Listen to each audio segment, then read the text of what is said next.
Muito bem, muito bem. Começamos aqui o 98 Talks, maravilhoso aqui da Expo Minas, do evento organizado pela turma do IFL. Dar os parabéns, começar aqui dando parabéns pela coragem, pelo empenho em trazer tanta gente dedicada a essa pauta tão relevante e importante nos dias de hoje. Começo aqui o 98 Talks especial direto do Expo Minas, com dois convidados também, mais do que especiais.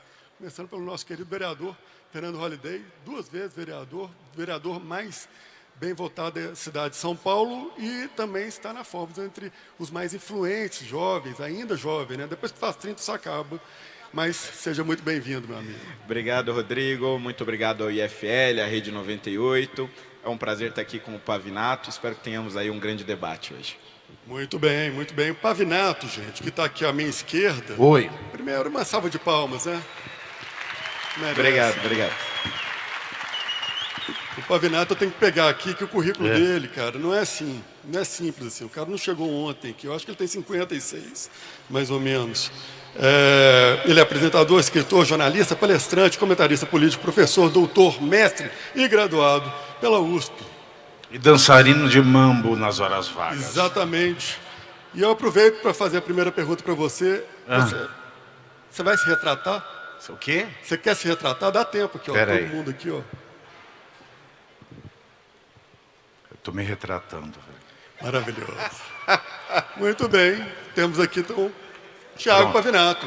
Já me retratei. Se retratou maravilhosamente bem, 360, da forma como deveria, como todos nós esperamos. E o 98 Talks tem essa pauta, junto com o IFL, de tratar essa questão da liberdade de uma forma muito transparente, que é necessário. Liberdade vem junto com responsabilidade. Fernando, queria ouvir a sua opinião com relação aos tempos que estamos vivendo hoje, como que você, como parlamentar, se enxerga nesse modelo de democracia que a gente tem hoje, se ela é plena, na sua opinião, mas me fala um pouco o que podemos esperar do futuro, na sua visão, com relação à liberdade e à democracia do nosso país.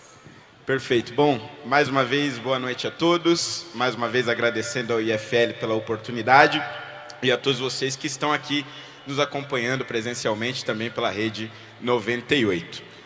Bom, acho que a discussão sobre como nós chegamos aqui passa essencialmente por uma parte daqueles que se diziam de direita, ou que se dizem ainda de direita, mas que foram isentos em um momento crucial para o nosso país, que foi durante as eleições de 2022.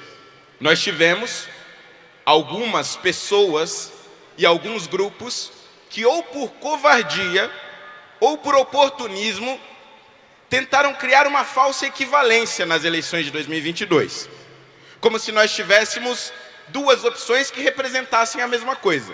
De um lado Lula, de outro lado Bolsonaro. E nós sabemos que isso não era verdade. E muita parte dessas pessoas também sabiam que isso não era verdade. E eu trago aqui um exemplo muito prático, de uma antiga casa minha, o Movimento Brasil Livre, o MBL. Neste caso, nós vamos falar da isenção oportunista. A isenção daqueles que não enxergam o Brasil como uma coisa maior do que os seus próprios desejos, que não enxergam as causas nacionais como algo mais importante do que o seu próprio projeto de poder. Este tipo de isenção é o pior que existe. Porque é o tipo de isenção que disse o seguinte em 2022. Não importa que o STF esteja sucumbindo aos seus poderes. Não importa que ministros do STF estejam abusando dos seus poderes. Não importa que um dos candidatos seja próximo de diversas ditaduras e de diversos ditadores da América Latina. Não importa que a nossa liberdade esteja em jogo. O que importa é que o meu grupo seja mais conhecido. O que importa é que eu eleja mais deputados. O que importa é que eu tenha mais influência política, custe o que custar. Estas pessoas enganaram muitos outros brasileiros. Estas pessoas fizeram com que nós chegássemos no estado de coisas que estamos hoje. E a estas pessoas, nós, a direita, não podemos nos unir. Não podemos porque é uma questão de segurança do nosso próprio futuro. Nós estamos em um momento crucial que pode definir o futuro da nossa liberdade. E a partir do momento em que nós aceitamos nos unir com oportunistas baratos, que se interessam somente com o seu próprio projeto de poder, que se interessam somente com a sua própria visibilidade, nós estaremos dizendo que as consequências do que estamos sofrendo hoje não significa absolutamente nada. Portanto, para falar como nós chegamos até aqui, é crucial que façamos uma retrospectiva sobre aqueles que nos abandonaram no momento essencial, sobre aqueles que não tiveram coragem de se posicionar ou sobre aqueles que se posicionaram somente em defesa dos seus próprios interesses. Nós estamos no fundo do poço, nós estamos num buraco, mas não serão os oportunistas que vão a nos ajudar a sair deste buraco. Para isso é necessário fazer autocrítica, para isso é necessário reconstruir de novo a direita e deixar para trás esta fase que eu diria foi muito triste, não somente para o nosso lado enquanto ideologia, mas muito triste para a história do nosso país. Obrigado. Muito bem. Inflamado. Aprendi duas coisas aqui. Primeiro, que tamanho não é documento, que eu sei, eu vou te falar, viu? E segundo, que eu tenho que falar mais perto, que ele fala melhor. Pois não. Você tem um currículo que me deixa livre para fazer qualquer tipo de pergunta, que eu acho que é tipo Google. Você. Não. Mas, melhor, Eu engano. Um chat GPT.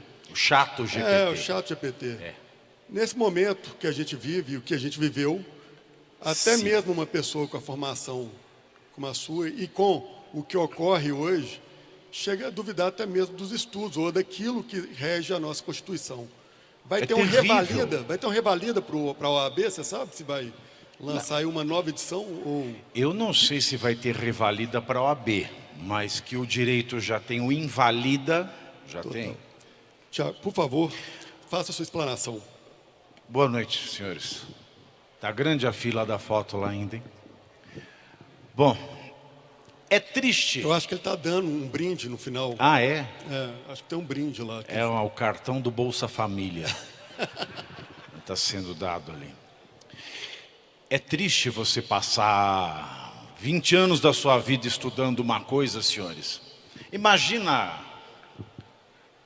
por um matemático, chegar numa altura da 20 anos depois de exercer o magistério como professor de matemática e chegar alguém e provar para você que 2 mais 2 é 3,79. Imagina como seria frustrante para quem é engenheiro descobrir que a lei da gravidade dá para ser burlada. Imagina como é frustrante você numa altura da sua vida que estuda latim, português, grego, é um linguista, é uma pessoa que trabalha com a palavra, com o idioma, que trata o idioma como matéria-prima e aí vem um estúpido e fala obrigado a todos. Meus amigos, linguagem neutris é o caralhes, já dizia Mussunzes. Imagina como é frustrante. É frustrante. Um médico que consegue salvar tantas vidas com um determinado procedimento, chega num determinado momento da vida, 50 anos depois de exercer a carreira, aquele movimento passa a matar. Mas nós estamos falando aqui de coisas, exceto a língua, naturais, como a medicina, a matemática, a engenharia. O idioma ele se aproxima do direito nesse ponto, porque o que é o direito? Na concepção vulgar, o direito é esse monte de lei que a gente tem, esse monte de merda empilhada, porque nada é feito para lá nesse país, porque a gente tem um legislativo porco, podre, que quer regular a rede social e fala Elon Musk, que não sabe nada do direito, não sabe nada da Constituição. Você é legislador municipal, você sabe disso. E alguém vai estudar, Holiday? Alguém vai ler o regimento interno? Mais nada. Alguém vai lá no Google, digitar a Constituição para saber o que é constitucional. Não, não vai. Nadinha. Não vai. A gente tem um presidente da República que tem uma dificuldade imensa em conjugar singular plural. E ele diz que leu na ausência, que eu não sei se pode falar o lugar onde ele esteve. Aí você imagina, eu imagino o Ives Gandra em primeiro lugar. Porque ele tem 70 anos dedicados, quase 70 anos dedicados ao direito. Eu imagino os meus professores, que têm 70, 60 anos dedicados ao direito. Depois eu penso em mim, que tenho 20 anos dedicados ao direito. E tudo que o direito ensina, não vale. Não vale. O direito é mais que lei, o direito é mais que jurisprudência. Na concepção popular, o direito é lei, jurisprudência. Jurisprudência não é um julgado, jurisprudência é uma série histórica de julgados que aplica a lei de uma mesma forma, é um conjunto. Então é a lei, que é aquilo que o legislador faz, mal e porcamente. A jurisprudência, que hoje que é aquilo que os juízes fazem, muito mal e porcamente. E a doutrina, que não existe mais porque ninguém lê. Se ninguém lê, ninguém escreve. Se ninguém escreve, ninguém publica. Se ninguém publica, ninguém debate. Porque hoje está tudo no Google. E aí o direito ele vai sumindo. O direito que é essa coisa que garante a nossa liberdade. O direito que é essa coisa que garante a nossa democracia. Porque não existe democracia, muito embora muitos energúmenos digam que o conceito de democracia é relativo e não é. Embora muitos energúmenos chamem de democratas verdadeiros tiranos, quando não pode. E aí perguntam, como é que um país deixa esse energúmeno ser amigo do tirano? Que moral nós temos? Se o nosso direito ele tem o mesmo destino que o país desses tiranos. Que moral nós temos? Nenhuma. Veja agora o julgamento do 8 de janeiro. E eu não vou dizer aqui que tem inocentes ali. Eles podem ser os mais culpados do mundo. Não vou alegar a inocência de ninguém. Mas mesmo que eles fossem os mais culpados de todos os culpados e tivessem feito aquilo tudo, jogado no chão, invadido, arrebentado, arremessado, primeiro eles não podiam estar sendo julgados pelo Supremo Tribunal Federal. Porque nenhum deles tem foro especial por prerrogativa de função. Nenhum. E vocês vão se lembrar que uma das condenações do atual presidente foi anulada porque se disse que o juiz de primeira instância não era competente. Agora, ali a competência era valiosa, agora não é mais. O argumento que usaram, aliás, todos os ministros para aceitar a competência do STF para julgar gente sem foro privilegiado em 1.345 denúncias. O STF tem competência porque nós temos investigados com foro privilegiado. Quem? O presidente Lula? Algum senador? É possível. Algum deputado federal? É possível. Mas de onde é que tiraram essa regra? Porque se a súmula 704 do STF, quem tiver Google na mão é só jogar. Diz que o STF só tem competência para julgar gente sem foro privilegiado quando outro réu, que é denunciado e não investigado. Ou seja, não tem ninguém denunciado a não ser gente sem prerrogativa de foro. Agora, a própria súmula do STF fala, investigado é a fase da polícia, denunciado é a fase do Ministério Público e réu, acusado é a fase judiciária. O ministro ele usou a palavra, tem investigados com foro especial de prerrogativa de função. Mas a súmula do STF não vale nem para o STF. Então, de que vale nosso direito? E não há democracia sem Estado de Direito. Muito bem, muito bem. Bom que ele acabou com todas as minhas perguntas que eu tinha para ele, agora eu tenho que começar a formular novas. Olha, daí você falou sobre os isentão, eu acho que tem uma questão que tem que ser levada em consideração, onde as pessoas, elas se sentem obrigadas a tomar um partido, um lado, e geralmente escolher uma pessoa ou uma ideologia, mas invalida as pessoas de também quererem questionar e criticar aquelas pessoas que eles apoiam. Hoje, a forma como é desenhado esse perfil político brasileiro, e até no mundo inteiro é assim, aquela pessoa de direito, que é de direita, perdão, que ousar criticar Bolsonaro, por exemplo, automaticamente ele se torna uma pessoa de esquerda. E do outro lado é a mesma coisa. Será que não está no momento da gente começar a discutir mais ideias, menos ideologias, mais política e menos político, para tentar criar, sim, um consenso de valores e pensar aí num personagem que poderia carregar esses valores e trazer aí, nunca iremos achar um perfeito, mas alguém próximo, que comungue daquele conjunto de ideias, valores e que faça sentido para o público. No momento que a gente vive, o populismo fala mais alto para os dois lados. E a conversa fica rasa para os dois lados. E ao mesmo tempo que a gente falou do isentão, a gente tem que falar do centrão, que nada mais é uma figura, é a melhor figura que personaliza o isentão na política, que são as pessoas que estão lá no centrão. O que significa? Que quem pagar mais leva. Como ficar livre do centrão num momento onde você vive numa república com todo o respeito de bananas? Muito boa pergunta. Na primeira eu só queria falar mal do MBL, como vocês perceberam, agora eu vou começar. Não, mas pode falar mais, fica à vontade. Não, agora eu vou começar. O problema é só o... Eu não vou entrar nesse seu joguinho. Aqui, só para deixar claro, é só o Moraes, tá? Evita um pouco, tem concessão pública, é uma merda. Perfeito. Não, mas eu acho que a sua pergunta ela é muito boa pelo seguinte. Você falou do Vinícius de Moraes, né? Porque senão eu vou descer agora. Péssimo Vinícius, poeta. Nunca gostei. Isso aí. Por favor, Nunca gostei pelo dele. amor de Deus, eu Horrível. ainda sou jovem para ser preso. Vamos lá. Falando sobre essa questão da compreensão da crítica, né? Antes eu vou começar pela esquerda.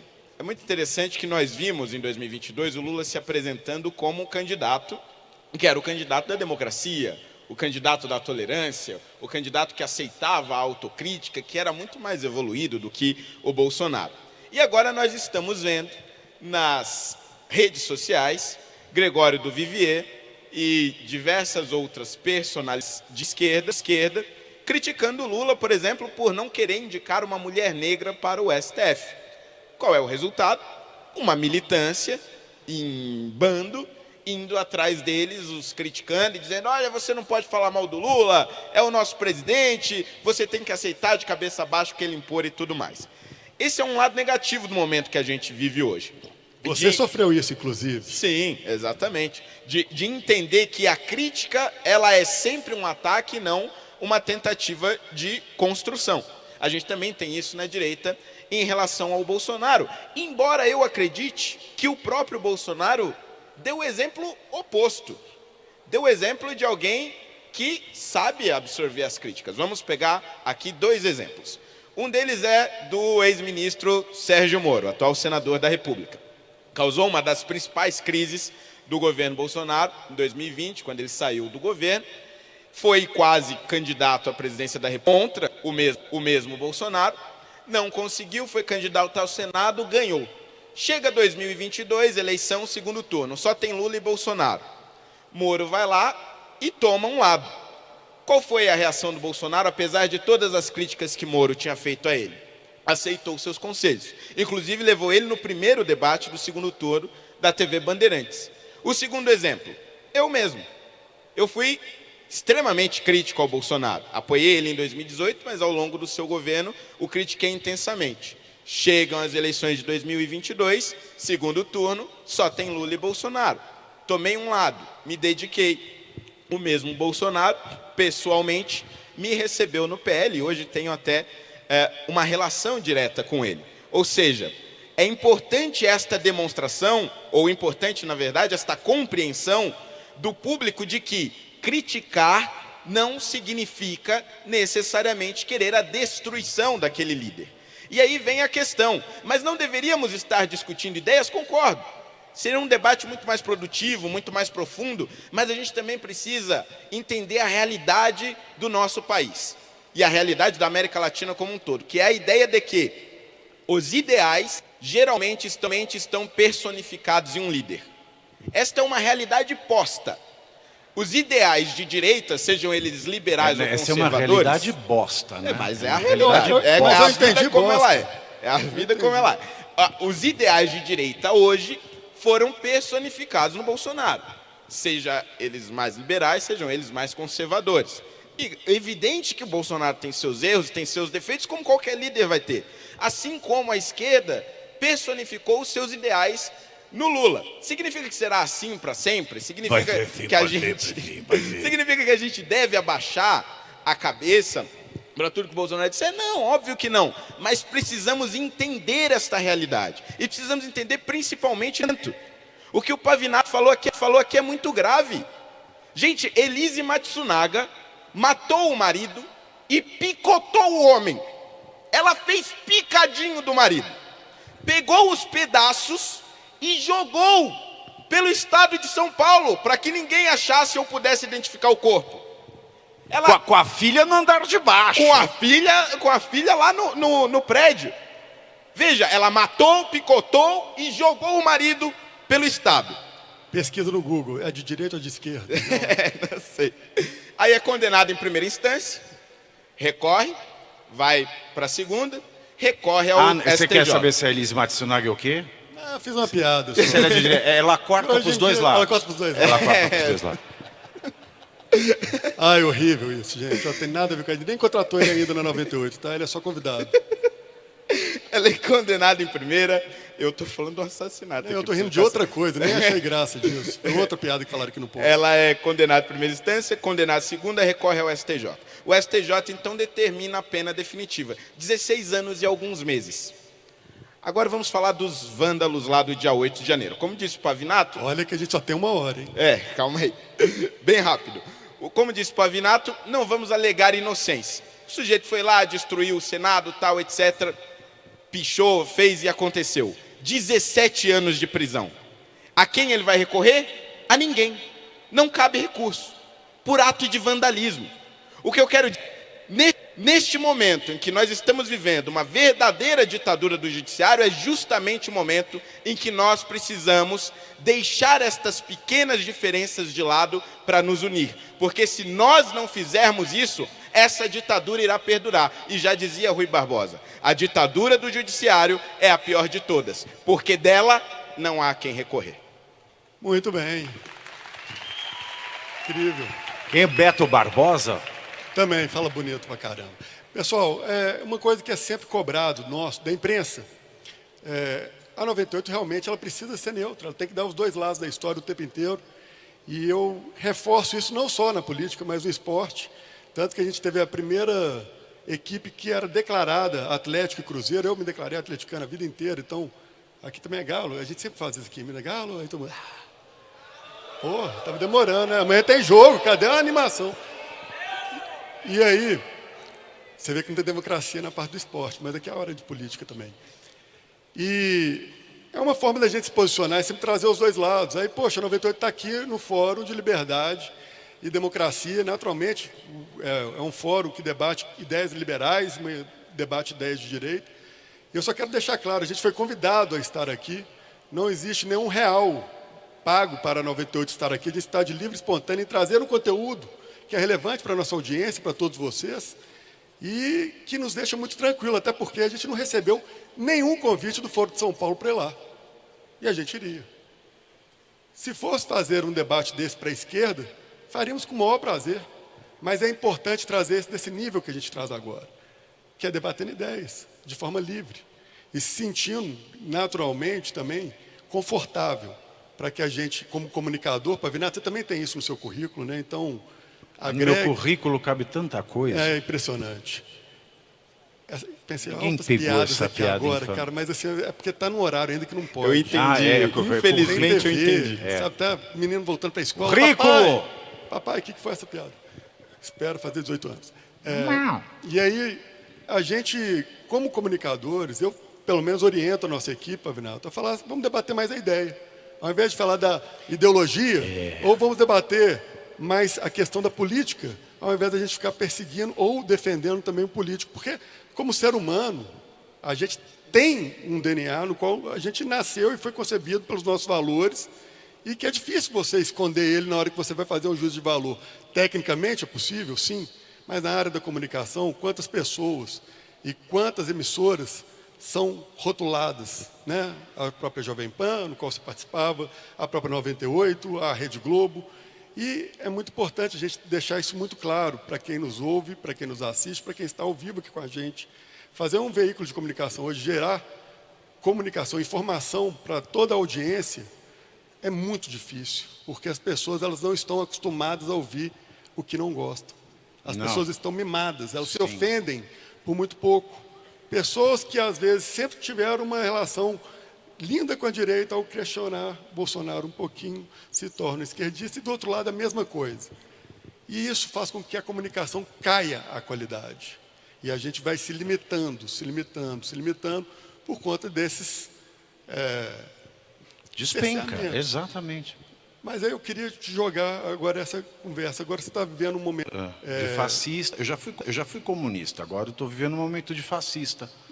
Porque eu faço a mesma crítica ao judiciário. A crítica que eu fazia à Lava Jato, a mesma que eu faço hoje. A mesma, sem tirar nem pôr. Mas antes eu era comunista, porque era contra a Lava Jato, agora eu sou fascista, porque eu contra o STF. Sendo coerente, pode ser o que for. Só não pode perder a coerência. E a sua visão hoje dessa comunicação no futuro, onde a gente se posiciona e busca trazer uma visão que ela vai mudar.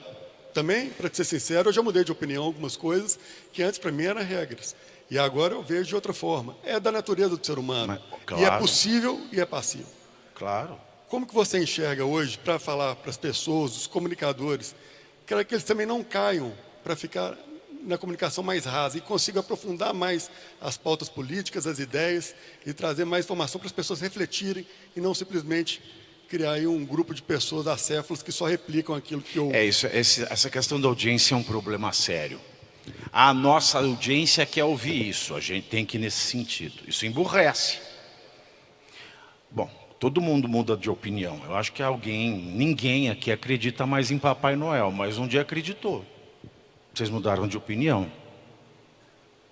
Se alguém aqui tinha opinião que o pai e a mãe de vocês nunca transou, já mudaram de opinião. A essa altura, certamente.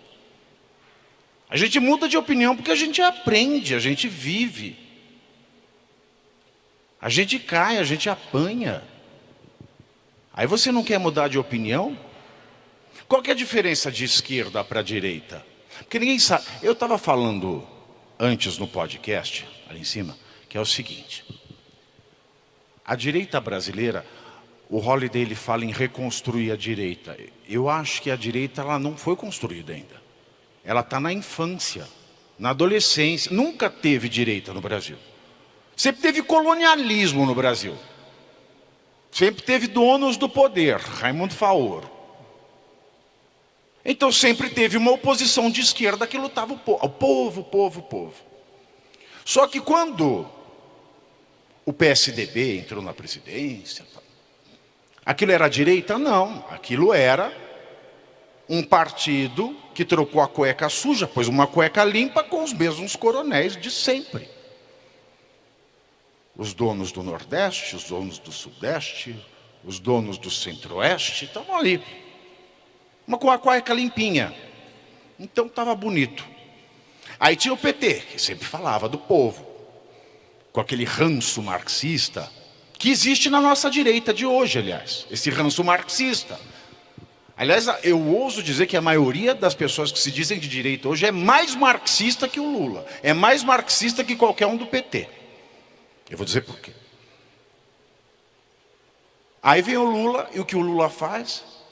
Ele vai ser o cara do... Não, ele vai se aliar com as oligarquias e vai se manter ali. Qual foi o diferencial do Bolsonaro que eu critiquei? E critico ainda hoje. Falei com ele no telefone e ainda falei para ele. O que eu achava de errado, o que eu achava certo. Isso eu acho legal nele. Ele ouve. Mas aí o Bolsonaro chegou e falou, não, agora acabou. Eu não quero saber de coronel velho. Fez um monte de coisa politicamente fatal. Podia ter sido mais hábil, muito. Não foi, paciência. Mas ele despertou nas pessoas o senso de política fora da oligarquia. Isso ele despertou. Mas aí a gente tem também grupos que foram se aglutinando por conta de pautas da esquerda. Isso é muito natural, porque a esquerda fica com todes, com ideologia de gênero, fica falando de aborto. Isso afasta um público, uma comunidade como a comunidade cristã. E aí se convencionou, de maneira a ganhar eleições, que no Brasil nós temos uma direita que é liberal na economia e conservadora nos costumes. Não existe nada mais errado que isso. Porque o conservadorismo não tem nada a ver com costume. O conservadorismo tem a ver com a tradição. A tradição é muito maior que o costume. Vamos pegar o cristianismo. Quantas vertentes cristãs a gente não tem? Dentro do catolicismo, um católico ultramontano que tem o costume de rezar em latim, não tem o mesmo costume que o outro católico que reza na sua língua materna. E de um católico para um protestante, do protestante para o evangélico, do evangélico para o pentecostal, do pentecostal para o neopentecostal, cada um tem seu costume, mas a tradição cristã é a mesma. De maneira que eu posso ter um macumbeiro candomblecista que defenda a família monogâmica, que defenda a proteção integral da criança, que defenda a segurança pública, e ele não precisa ser batizado. Por quê? Porque a tradição, ela engloba costumes. Se a gente quiser fazer o costume maior que a tradição, a gente vai continuar nesta merda. Desculpe a expressão. Porque quando a gente coloca o costume em cima da tradição, senhores, a gente afugenta eleitor, a gente afugenta adeptos, a gente põe para correr gente que pode ver que os valores que a direita prega são muito melhores que o da esquerda. E quando a gente coloca o costume acima da tradição, a gente é marxista, porque ninguém pode questionar o costume. E essa é a diferença da direita para a esquerda. Enquanto um líder como Bolsonaro ouve crítica, e falou as groselhas dele lá, 4 anos, mas ele tirou dinheiro de alguma emissora? Não, de nenhuma. Brigava lá com a Globo, falava mal a Folha, tirou dinheiro de alguma? Não, nenhum centavo. Você podia criticar. Essa é a diferença. Agora, a esquerda não. A esquerda é incriticável. A esquerda, ela é em si uma religião. Você não pode criticar o líder. Tanto que eu falo muito simples. Qual é a diferença? A diferença teórica, a diferença castiça pura de pessoas de direita e de esquerda. As de esquerda estão conversando. Aí eu chego lá, eu venho com a minha opinião diferente. Eles me põem para fora, esse grupo é de esquerda. Aí eu tenho um grupo de direita. Aí eu chego, ponho a minha opinião diferente. As pessoas dizem, não, vamos conversar. Porque a direita é o método científico, é aquilo que se prova hábil a governar uma sociedade. E o método científico nada mais é do que uma realidade posta à prova e criticada minuto a minuto, para que ela continue se provando como a alternativa mais viável para o regimento de uma sociedade. E quando alguma crítica conseguir derrubá-la e trazer algo mais útil, essa coisa mais útil é posta no lugar, como a física de Newton foi derrubada por Einstein. Sem crítica não há direita. Então aqueles que falam, mas assim nós nunca vamos ganhar a eleição. Não adianta eu ganhar a eleição para ser igual à esquerda. Então tem que ter paciência. E nesse momento a gente tem que ter paciência. Principalmente os que se dizem cristãos. Porque o povo levou 40 anos com Moisés para chegar à terra prometida. Se fosse fácil, Deus tinha mandado o GPS. Não mandou. Porque você põe no Waze, a distância dá 6 horas a pé. Levaram 40 anos. Então é paciência para aprender, paciência para ouvir a crítica e respeitar a crítica, porque senão a gente vira a mesma coisa que a esquerda, só que com camiseta diferente. Muito bem. Eu voto nele. Não sei se vai candidatar, não. Não. Só para te falar o que você causou aqui, as pessoas começaram a sair desse lado e para lá porque você chama ele de esquerda, tá? Ofenderam. Fala que é figura de linguagem. Não, estava indo embora Foi mesmo. péssimo, as pessoas... Não, horrível isso, mas enfim. Você vê, né? Cara, eu senti aqui que quase que ele soltou o número no final, assim, qual que seria? Vote, mandou bem. Olha, daí a gente vê essa discussão indo sempre por um caminho em que quem nos ouve, quem nos assiste, a gente está falando aqui parecendo quase que uma seita da direita, mas isso serve para os dois lados. Quanto para a direita, quanto para a esquerda, quem nos ouve, quem é de esquerda está se ofendendo, e é assim que acontece. Quando a gente traz na rádio uma pessoa que tem uma visão um pouco mais de esquerda, várias pessoas se ofendem. Quando é da direita, várias pessoas se ofendem. E aí fica cada vez mais difícil você pedir para que as pessoas se posicionem, porque elas sabem que, ao fazê-lo, irá apanhar. Não importa.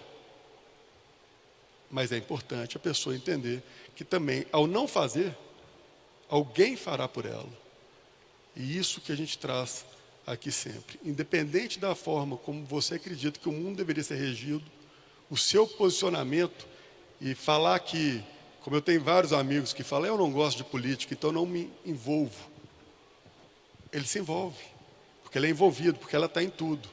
Então, qual que é o conselho que você daria como parlamentar, como jovem, e que você não está mais na área do jovem, você desculpa a ofensa. Não. Não, você passou. As minhas hérnias que eu digam, por isso que eu estou assim, né? Não estou exatamente. empinado, não O é Pavinato hérnia. é transjovem. Transjovem. Ele está Eu na versão híbrida. eu sou transfinanceiro, eu sou bilionário num corpo de classe média.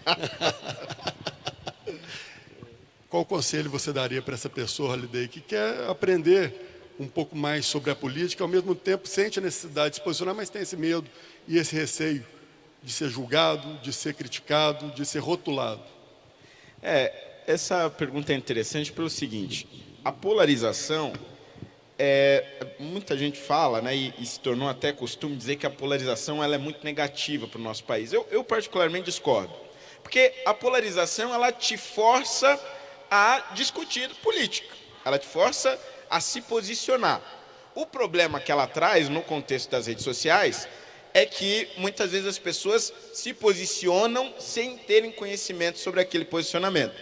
E isso em ambos os lados. É muito comum a gente ver pessoas de direita que não conseguem debater muito profundamente as ideias que estão sendo discutidas ali e as ideias que ela acredita defender. Na esquerda, a mesma coisa. Nas universidades, por exemplo, a gente tem hoje uma maioria de jovens de esquerda. E aí você tem, por exemplo, meu amigo Lucas Pavanato, que vai lá nas universidades fazer questionamento para os alunos, eles sabem até a página 2. Aquilo que envolve aí a própria ideologia que eles defendem, eles não sabem explicar muito bem.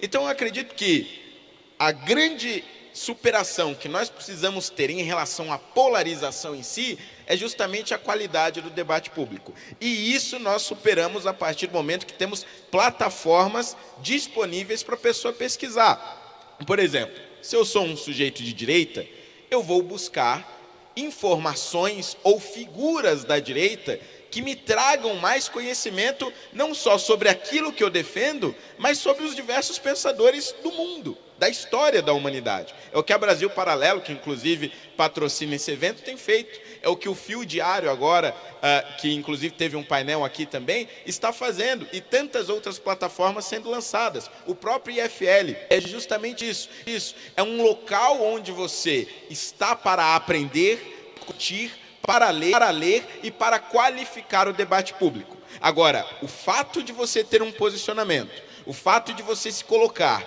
de um lado da polarização não é negativo. Não tem como ser negativo, uma frase que se tornou quase que um bordão dos últimos tempos, a população hoje saber muito mais qual é a formação do STF ou quais são as principais figuras do Congresso Nacional do que a última formação da seleção brasileira. É evidente que isso é positivo, Porque significa que as pessoas passaram a se interessar mais sobre esses temas. Temas que antes eram relegados a pessoas chatas, eram temas que não podiam ser discutidos e que agora estão cotidianamente na mesa do bar ou no almoço da família. Agora, claro, é negativo também quando isso se transforma num motivo de rompimento familiar, de rompimento de amizades, e isso daí eu acredito que é o tempo que vai nos ajudar a amadurecer esse processo de polarização e também amadurecer, como o Pavinato disse, a direita que é tão recente e tão incipiente ainda no nosso país. Olha, uma dica, quando a discussão esquenta muito, coloca no Spotify evidências. Aí você une a família toda. Vamos fazer, Todo inclusive, mundo esse sabe. corte agora com evidências, sugestão boa. 57% das pessoas, segundo uma pesquisa do IPEC, gostariam que o país tivesse uma via alternativa para evitar polarização, para evitar a polarização no Brasil, ou seja, a famosa terceira via. 57%. 27% discordam totalmente. Está bom do jeito que está, adora. Essa é a turma que gosta da bagunça. 5% faz a menor ideia, não concorda nem discorda, não sei quem que são essas pessoas. E 11% não souberam nem responder.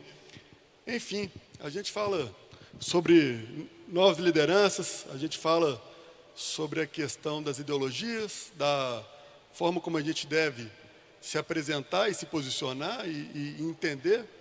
Resumindo bem o que você disse, vamos ler, né? Vamos estudar mais, vamos conhecer mais sobre aquilo que é dito. Pavinato, na sua visão, existe uma terceira via aí também, na sua... Está em rede nacional ainda, né? Tá, por enquanto Então você pode eu não falar. posso dar essa resposta. Não, mas não Eu ia tem- dar, eu vou repensar em outra. Depois de tudo que você já fez, eu acho que... Não, não falei nada. Não falei nada demais. Essa era pesada, mas deixa para depois. A terceira... Imagina, vocês sabem que quando eu estava na faculdade, né, começou a se discutir no Instituto Brasileiro de Direito de Família o chamado poliamor. Poliamor, que é uma coisa que na minha época se chamava suruba, swing, virou poliamor. E aí, o que eu tenho visto muito Eles é têm uns nomes bonitinhos o poliamor, pra coisa assim, a né? formação de trisais. Sabe, trisal é a dança do machixe. É o homem no meio com duas mulheres fazendo sanduíche. Aí você imagina uma briga de casal, que são dois. Né? O inferno que é uma briga de casal. Agora imagina uma briga de trisal. É isso, esperar a terceira via. É quem não está Aí satisfeito com depois a vai querer a polarização. quarta via, dali a pouco já passaram a mão na bunda e você não comeu ninguém. Como diziam os mamonas assassinas. A democracia é uma via de mão única. A democracia é uma via só. Que via é essa? É você. Se você não sentir o peso da responsabilidade da democracia no seu ombro, meu amigo, alguém vai desvirtuar a democracia. Porque se todo o poder emana do povo, o poder emana de você também. E o que você está fazendo com esse poder? Você está dando ele na mão de quem? Você está dando ele na mão de senador, que ao invés de ter hombridade, caráter, moral, transparência, honestidade para falar para um indicado para o STF, não, você eu não ponho aqui. Quando vai falar A, vem alguém do STF e fala, tem uma pastinha com o seu nome aqui, olha o que você vai falar. A única via que existe na democracia é você, sou eu, somos cada um de nós. E independentemente do resultado que saia nas urnas, é a democracia. Não existe essa da democracia venceu. Ah, ele representa a democracia. Se alguém fala eu represento a democracia, é porque é um tirano. Se alguém fala eu represento a democracia, é porque é um ditador ou quer ser. Porque nesse país aconteceu uma coisa muito engraçada. Muito engraçada. Taxaram um presidente de fascista para elegerem um fascista presidente. É isso que aconteceu nesse país. É exatamente. E quem lê a biografia de Mussolini, basta ler a biografia de Mussolini.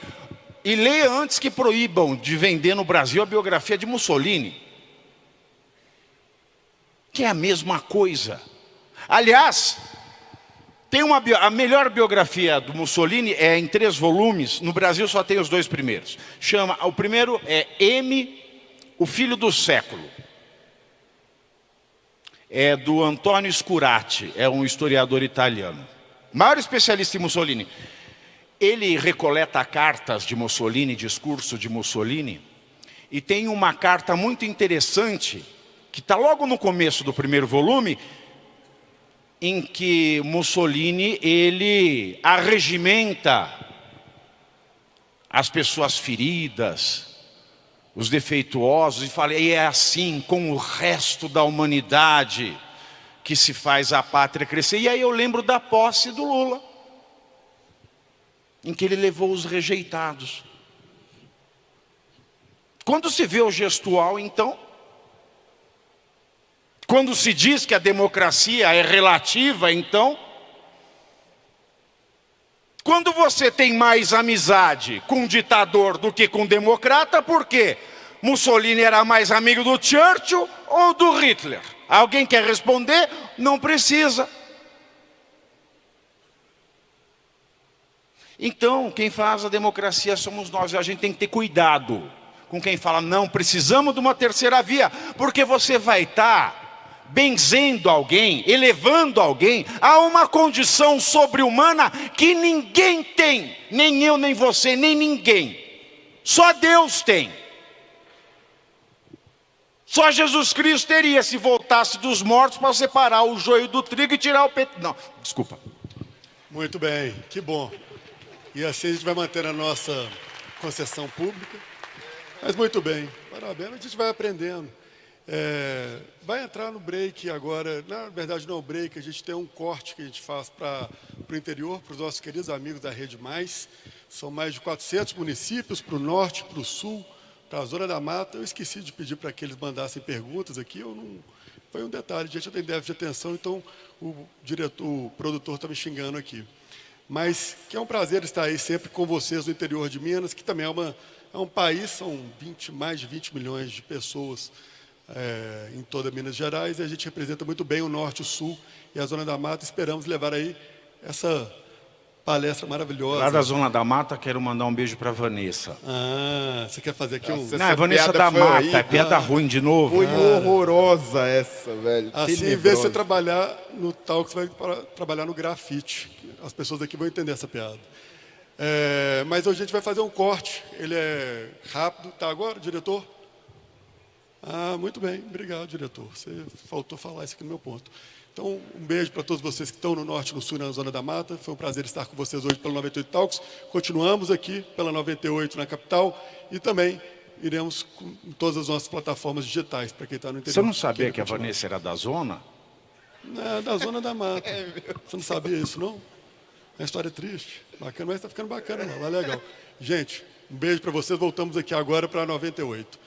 Termina aqui 98 Talks, conectando a 98 e a Rede Mais Record TV, da capital para as regiões Sul, Norte e Zona da Mata Mineira. Oferecimento com as escolas SESI, você faz o futuro. Saiba mais em sesimg.com.br.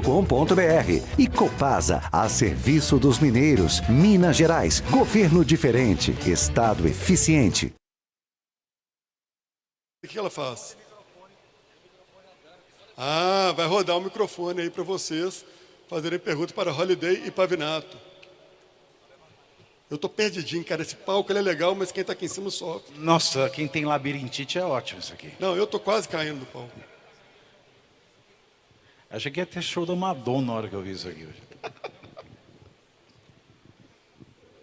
Primeiramente, muito bom ouvir vocês falarem, tá louco, as coisas que precisam de mais, né? E minha dúvida é mais na relação da juventude, das pessoas que estão se formando e começando a aprender essas ideias. Qual é a perspectiva de vocês? O que vocês indicam? Se puderem falar um pouquinho, bem legal. Qual que é o seu nome? Eu sou o Luca. Bom, mas ele não é de Minas, então não vou deixar ele fazer essa primeira pergunta não, que a gente é ufanista aqui. Estou brincando. Você é da onde, Lucas? Ah, fala alto, cara. Ah, de Gramado, linda cidade, inclusive. Bom, você entendeu a pergunta? Como é que eu entendi a pergunta, mas como é que eu respondo isso para um jovem? Como é que você responde? Ah, tenha paciência. Aquele papo que o Rolê Tenha está falando, tenha paciência, paciência. Sabe que o negócio funciona. Tenha paciência. É triste falar isso, mas a gente tem que ter paciência. E o jovem ainda ele tem, né, a testosterona, a flor da pele, né, o sangue bombeia mais rápido, tem que mais ler, paixões. além do título, né, da manchete. Exatamente, a gente tem que sempre ler além do título, buscar a referência boa. Quem é que está falando de direito para você? Porque isso importa, gente. Porque a gente ficar pegando informação de qualquer lugar não é bacana. E os tempos não estão fáceis. Ou a gente vai atrás de quem sabe, e é difícil achar, porque a gente repetir coisas que a gente ouviu sem checar e sem parar para pensar. Aliás, Hannah Arendt, a filósofa da liberdade, a filósofa contra os totalitarismos, Hannah Arendt. A grande mensagem dela é: o único meio de evitar qualquer totalitarismo é parar para pensar. É simples assim. É tão simples que ninguém se percebe, que ninguém vê o óbvio. Parar para pensar. Então, sempre crie o hábito de parar para pensar. Boa. Acho que só complementando brevemente, acho que é muito importante isso que o Pavinato disse, até para a qualidade. Eu só reproduzi. Até para a qualidade do debate que os nossos jovens precisam ter e do conhecimento, mas acho também importante a união do ponto de vista de militância. O IFL, por exemplo, é um ambiente em que você pode se formar do ponto de vista do conhecimento. Mas acho importante também que os jovens passem a se unir em torno de militância. E aí nós temos vários exemplos, né? Por exemplo, das juventudes partidárias. Tem o PLJ, tem o Novo Jovem, tem Podemos. Você não vai Jovem, falar do MBL, etc. não? Você vai? Não, MBL não. MBL é porcaria. Mas tem várias outras opções que você pode se unir e passar a militar. Porque hoje, um dos grandes problemas que nós temos, inclusive nas universidades, ou principalmente nas universidades, é justamente que os jovens que pensam diferente são pequenas ilhas. E é preciso juntar estas ilhas para nos transformarmos em um continente. Muito bem.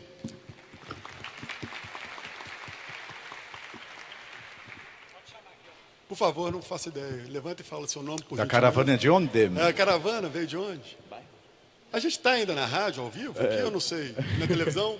Saímos do ar de tudo aqui? Poxa, eu ia fazer um fechamento mais legal. Tudo bem, estamos no evento. Boa noite, meu nome é Amanhã eu peço Matheus. desculpa para a audiência. Meu nome é Matheus, eu tenho 15 anos. E eu queria saber a opinião de vocês sobre o futuro do Brasil no sentido de liberdade de expressão e democracia. E eu acho que do mundo todo, né? Eu acho que não só o Brasil, mas como vários outros países, inclusive aqui, principalmente na América Latina, estão passando pela mesma situação. Então eu queria saber como vocês enxergam o futuro daqui a um tempo. Eu pegaria o título aqui, ó. Fórum da Liberdade e Democracia 2023. Se existiu 2024, Aí eu tirava aqui o deu da, certo. eu tirava o da. Aí falava assim, se Fórum Liberdade e Democracia 2023. Eu achei que se tiver o de 24 é que deu certo, talvez. Se né? tiver de... Então, a gente está naquela fase da vergonha ainda. Quem está no poder só fala em democracia. Só E fala em atos democracia. antidemocráticos. Porque criaram no Brasil uma coisa maravilhosa agora, que é, não, mas ele cometeu um crime democrático. Ah, porque estuprar é democrático pra caralho. Matar é democrático pra cacete, velho. Extorquir, Agora sequestrar não tá no é ar. super democrático. Não existe crime democrático. Todo crime é antidemocrático. Aí criaram essa figura. É um crime antidemocrático. Mas é um crime antidemocrático, meu amor. Nós somos responder exemplarmente. Não se fazem mais criminosos antidemocráticos, como antigamente. E fica nessa fleuma. Então a gente tem que abrir o olho e realmente parar para pensar. Falar, não é isso. Porque muita gente vinha com argumento... A gente só vai ter futuro se a gente parar para pensar. Vê assim, mas é um crime antidemocrático. E todo mundo que fala isso, fala com peso. E eu nunca vi ninguém parar falando assim, e existe crime democrático? Eu nunca vi ninguém no debate público. Fica todo mundo na mesa do Globo News assim, antidemocrático, antidemocrático, antidemocrático, antidemocrático. Eles falam do lixo de Piracicaba ao sistema de tratamento de esgoto de Santa Rita do Passa Quatro, política internacional e chegam no direito criminal. Eles falam de tudo. Mas de fato é um crime antidemocrático.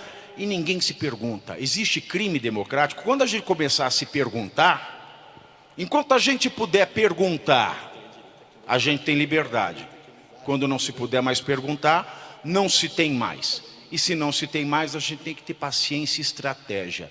E eu acho que a gente está no momento da paciência e da estratégia. Muito bem. Se me permite, até te usando como exemplo, eu acho que para ajudar a responder... Quantos anos? 15 anos? Cara, daqui você está parecendo muito mais. Você está mal, hein? Não é possível. Essa barba toda com 15 anos? Não, isso é mentira. Enfim. É de carreira. Mas tô brincando, você está fantástico. Você nem está enxergando, pô. Não tô, cara, mas estou tentando ser legal com ele. Não dá para enxergar do papo. É verdade. Não dá, só dá para ver sua barba daqui, inclusive. Se fosse um senhor de 80 anos, eu ia acreditar.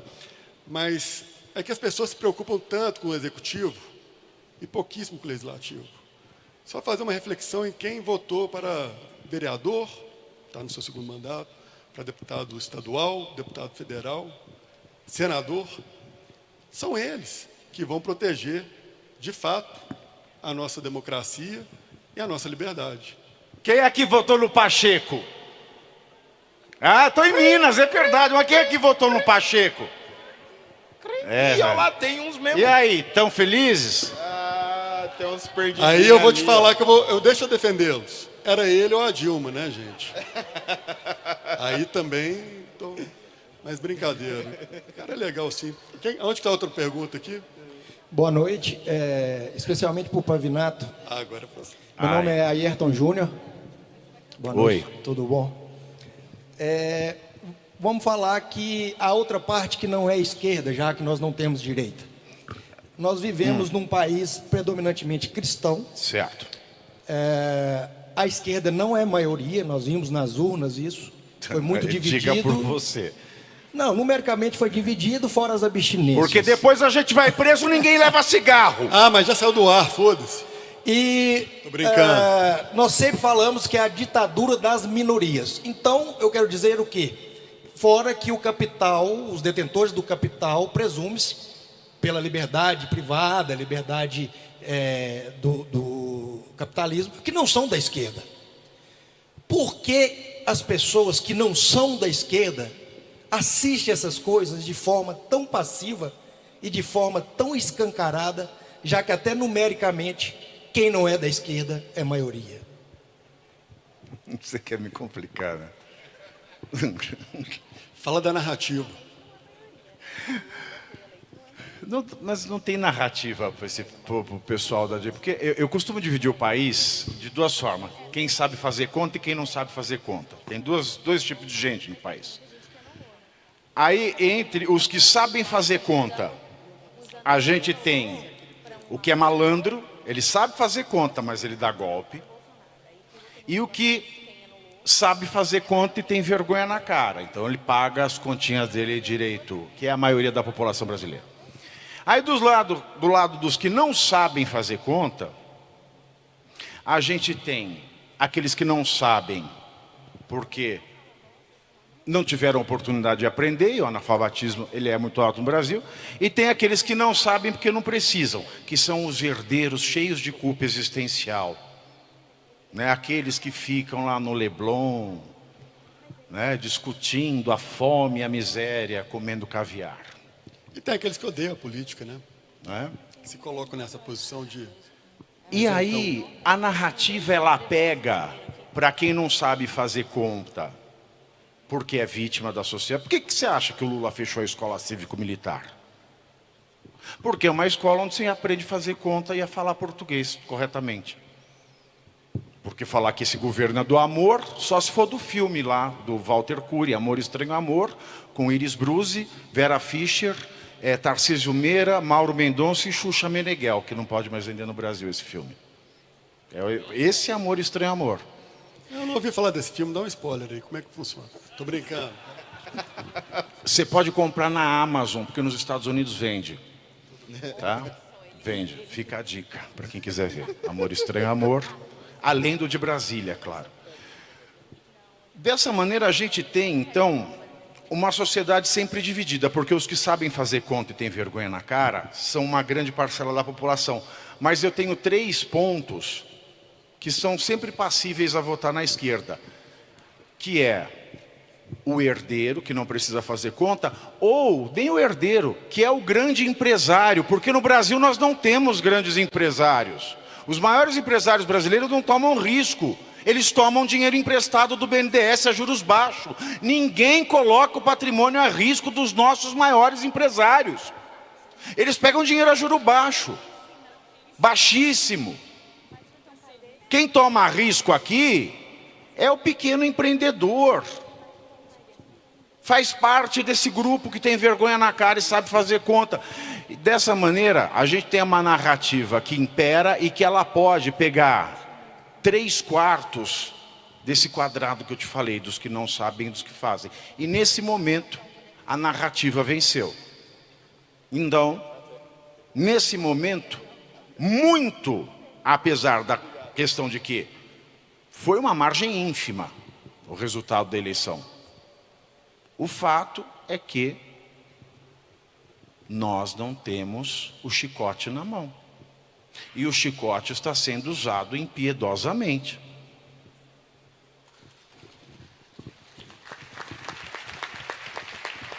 Muito bem. Temos mais uma pergunta aí, Eric. Tem uma contagem regressiva? Vai acontecer alguma coisa na hora que ela zerar? Não?